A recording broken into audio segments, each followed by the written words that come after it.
had an interesting experience a couple months ago.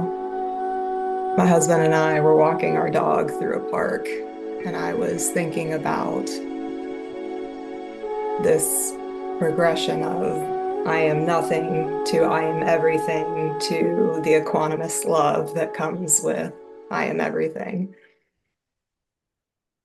And as I started to feel into that and feel that expansiveness, the thought came, I looked up ahead and I saw my husband walking our dog, and I looked at him and I thought, but I'll still love him special.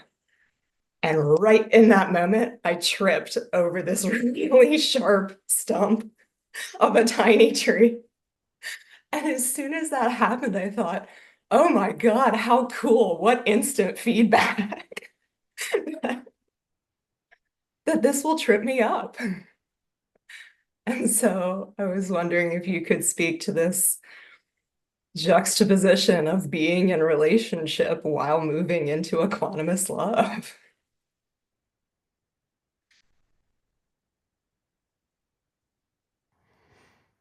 Well,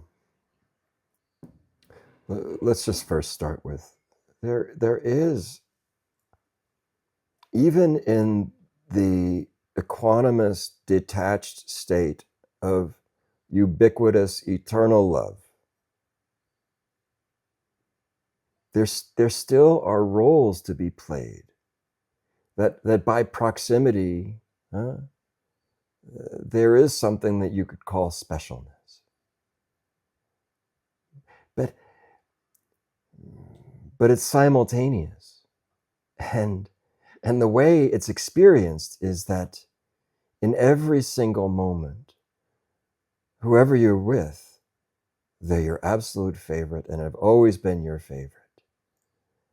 And then you're with somebody else and they're your absolute favorite and they've always been your favorite. Every moment is the best moment of your life. And how can that be? But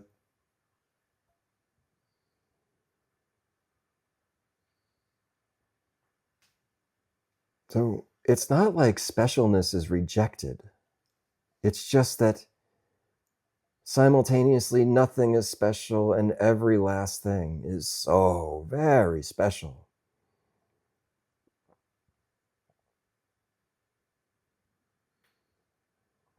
It sounds, like poetry maybe, or some,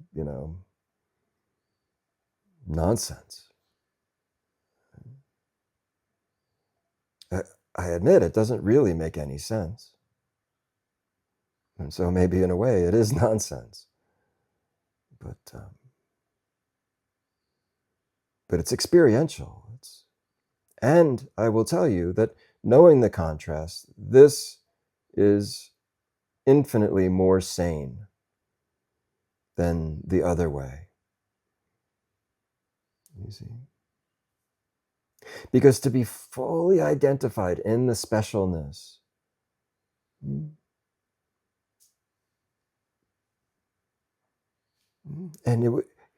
the special relationship between parent and child,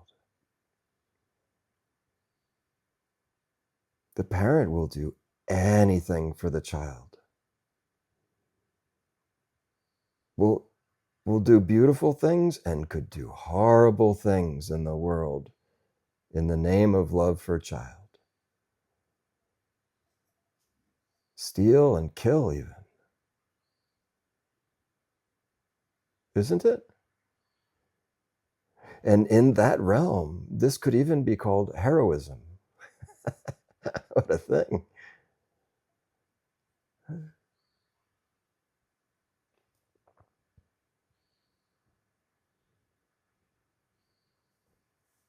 Think of it, it's not so uncommon. Think of the things that so many parents, that I did as a parent, in business, in the world, transacting, in order to provide advantage for our children.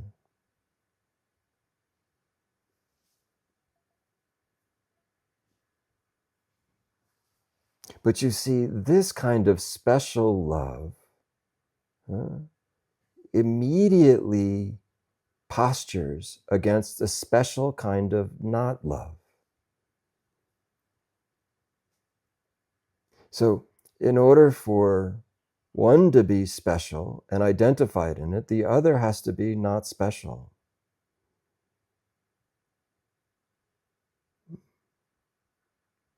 And coming to the defense of one that you call special means coming to offense to somebody who threatens them, isn't it? Well, this is the world. And this is the love of the world. And no need for you, as I always say, no need for you to fix the world. Leave the world to the world. But see it in yourself. Allow the root of a tree to trip you up and show you.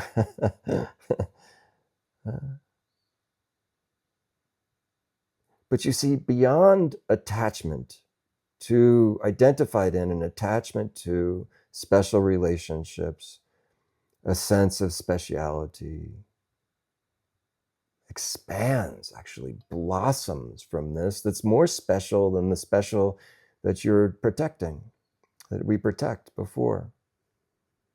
I have children, and so I know both sides of this. And I know that in loving detachment, my love is far greater than it was when it was attached. And felt that way also, to the degree that it can be by each one. But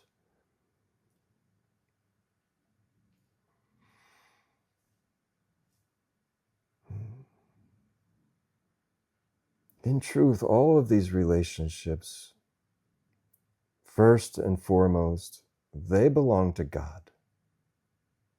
First and foremost, you belong to God. Before you belong to anyone, you belong to God. Who do you belong to?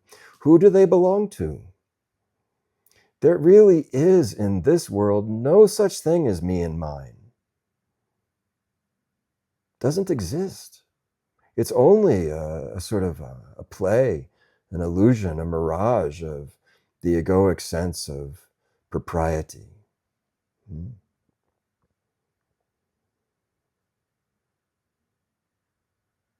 Nothing has ever once belonged to the you that you think you are. The whole thing belongs to this. Well, I call it God. Call it what you like. Universe, isness.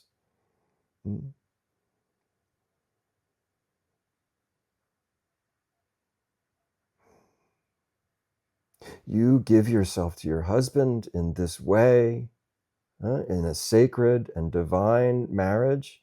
You're giving yourself to God through him.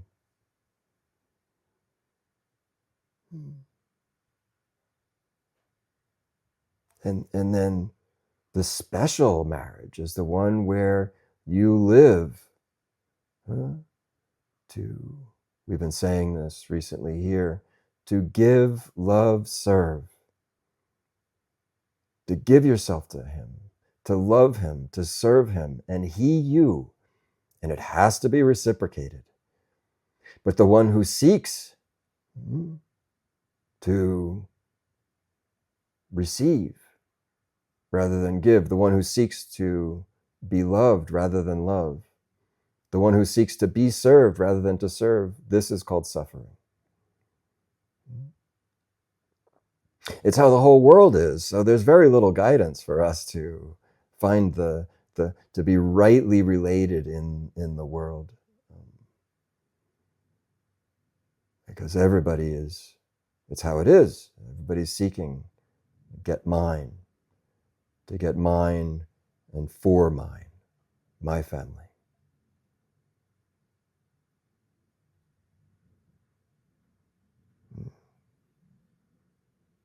When you are in the habit, the newly acquired habit through practice of giving, loving, and serving, the entirety of the all will be obligated to bring to you what you need. It is just a matter of fact. And to you, in the experience of this, is a matter of time also, that the waves of generosity, of love, of service that you send out, it's called karma yoga, to the world.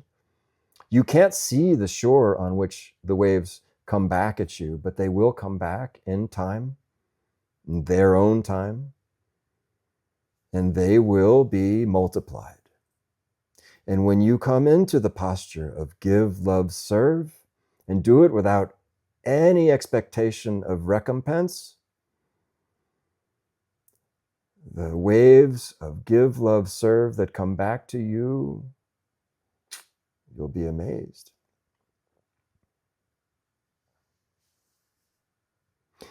And also, it doesn't usually come back through the one that you gave it to.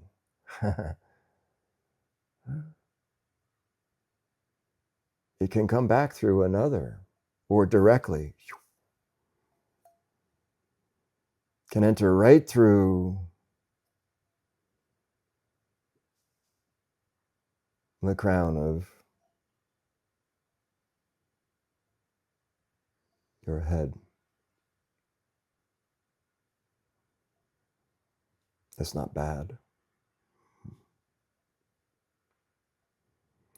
There was one woman, she shared with a group of us at one point, and she said, in a moment, in a group, and like a satsang kind of a sangha type of experience, she came into a direct experience of the oneness. She was looking around saying, I'm you, I love you.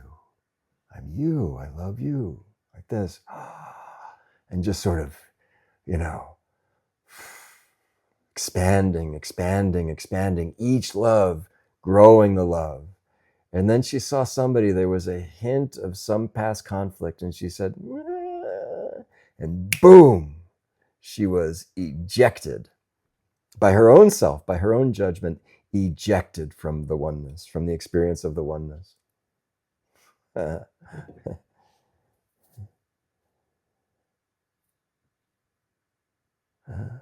So even the slightest hint of special love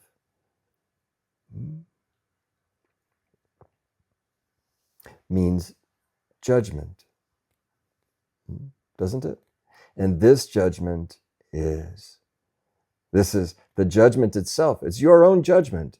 You become the victor. But it will feel like you have been deported.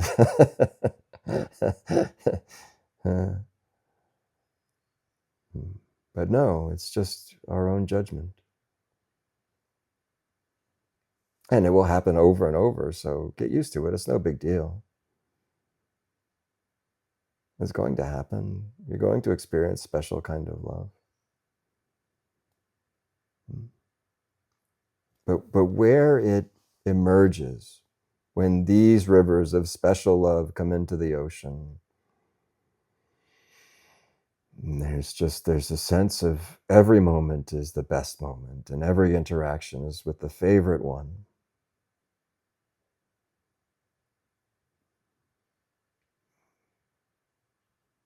And it's not just a poetry.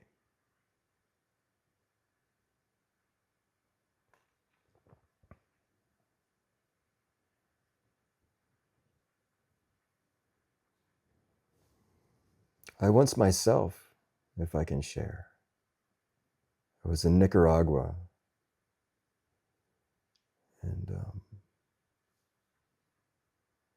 well, let me just today do the short version. Maybe another time I can share more, but I was alone and I was on a secluded beach. And somehow, just kind of naturally, I fell into this experience of oneness with sky and beach and ocean. And it was a blissful, elevated state. Nothing to do. But still, active in the senses and an appreciation, a deep humility and gratitude. And a thought came in.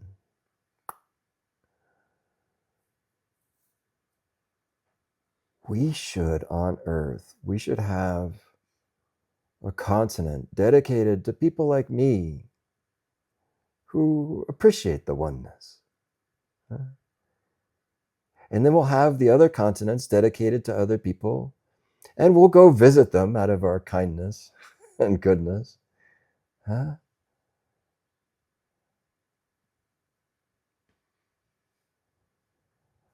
And then it raced in the thought that this is what Earth was, the colony for the ones still suffering. I'm not saying it is, please understand me. It was just a thought like the other thoughts. They have no bearing except for in the relative, the sort of metaphorical landscape of my own sense of oneness and judgment, of connectedness and separation. And in that moment, I became the prisoner. In some penal colony. And I didn't yet see that it was my own judgment, my own sense of wanting to cultivate something special, some separation, some sense of ownership of the oneness. And I was ejected. And what was a heaven became instantly a hell.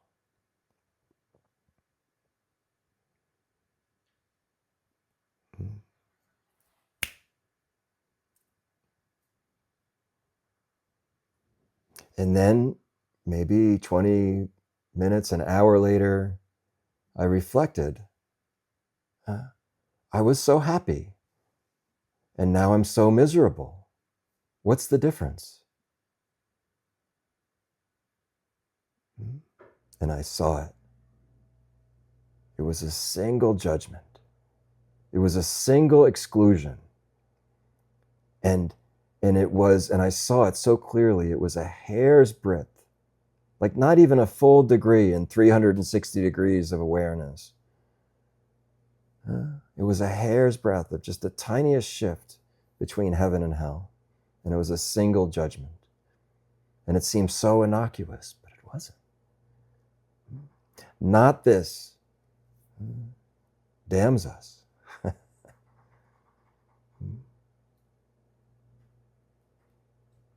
This isn't morality. This is just the science of happiness. This is just the science of love, of joy. Joy is the absence of judgment.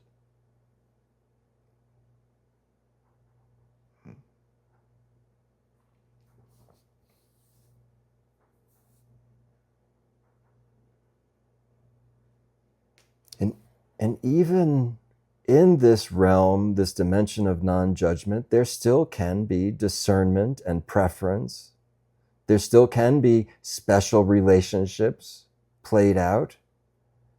But it's almost like they're simultaneous. You see, in one level, it just is. And you are is the same as it is. And simultaneous to that, there is an appearance, an expression of a role or a series of roles being played. But it's so much more of a lila than it is a samsara. So much more of a play and a dance than it is a struggle. So I love that for you, trees will come and trip you.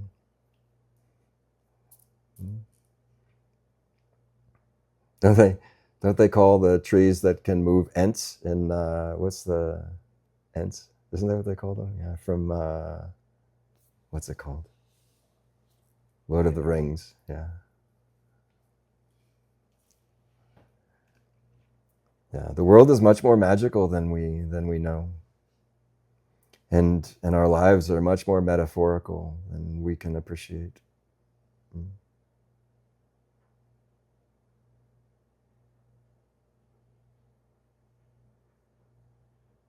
Most importantly, give, love, serve. This is the proper way to be in marriage. The marriage itself will shift quickly. You might even, I'm not talking about your marriage now, but in marriage in general, you might even demonstrate to your partner how to be in joy, to give, love, serve.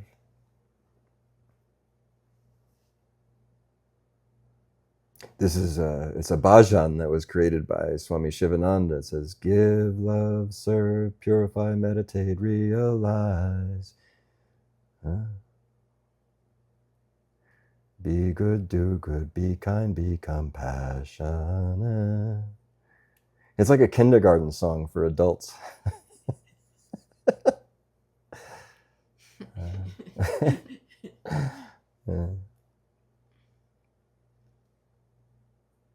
Isn't there a book, Everything I Need to Know I Learned in Kindergarten? I think it's a book.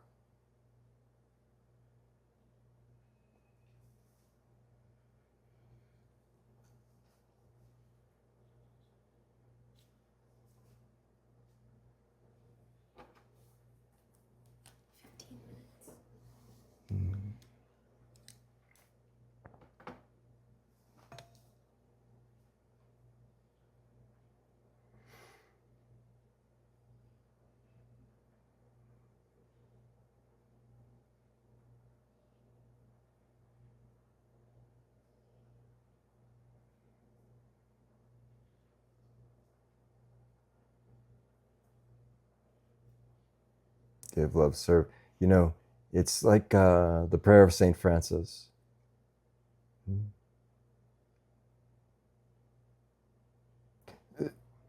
Selfishness, self-centeredness, in this egoic way, is the cause of all of our suffering.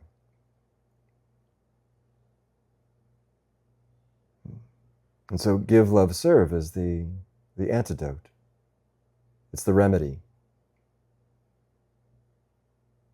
This isn't the give, love, serve that is codependent and transactional.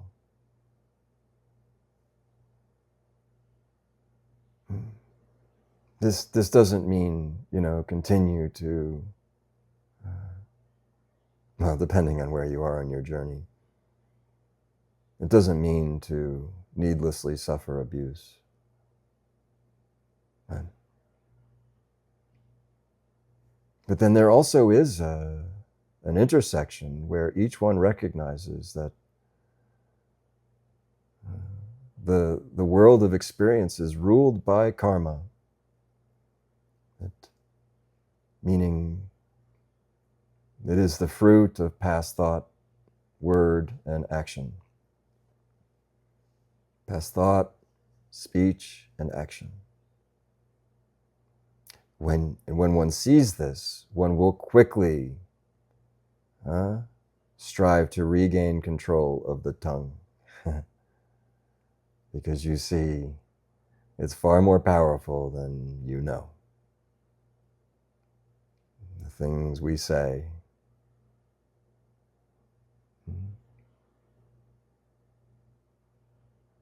and the things we do, far more powerful than we know. Yoga Sutras, I don't know which one. Future misery should be avoided. Means reclaim your tongue and reclaim your action. Align the tongue and action with truth.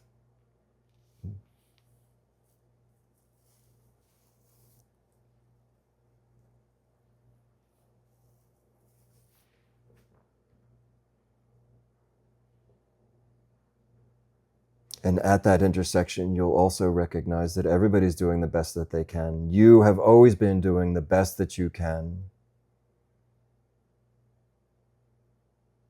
Lord, forgive me, I knew not what I was doing.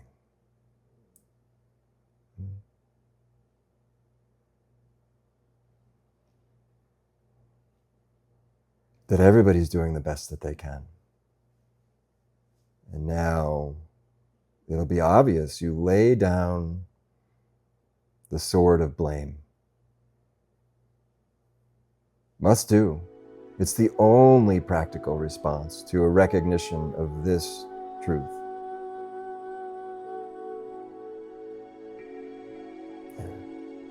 The judge takes off her black robes, puts down his gavel,